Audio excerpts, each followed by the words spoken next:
একদিন এক প্রসিদ্ধ ডাক্তার এক গ্রামে রোগী দেখতে গেলেন। খুব অসুস্থ একজন লোক হাসপাতালের বেডে শুয়েছিলেন। তাকে পরীক্ষা শেষে বের হয়ে আসার সময় লোকটি ডাক্তারের হাত ধরল। ডাক্তার, আমি মৃত্যুকে ভয় পাই। মৃত্যুর পর কি আছে তুমি জানো? ডাক্তার বললেন, আমি আসলে জানি না। লোকটি বলল, তুমি জানো না?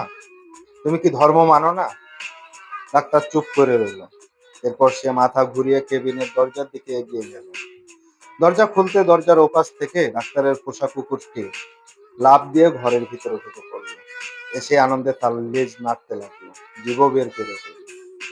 এবার ডাক্তার তার রোগীর দিকে তাকালো, বলল, তুমি কি আমার পোষা কুকুরটিকে দেখলে? সে এই রুমটিকে এর আগে কখনো দেখেনি।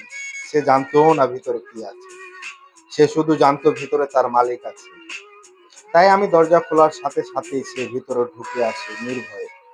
মৃত্যুর ওপারে কি আছে তা আমিও খুব কম জানি, কিন্তু আমি একটা ব্যাপার জানি। আমি জানি যে আমার মালিক সেখানে রয়েছে এবং সেটাই আমার জন্য যথেষ্ট।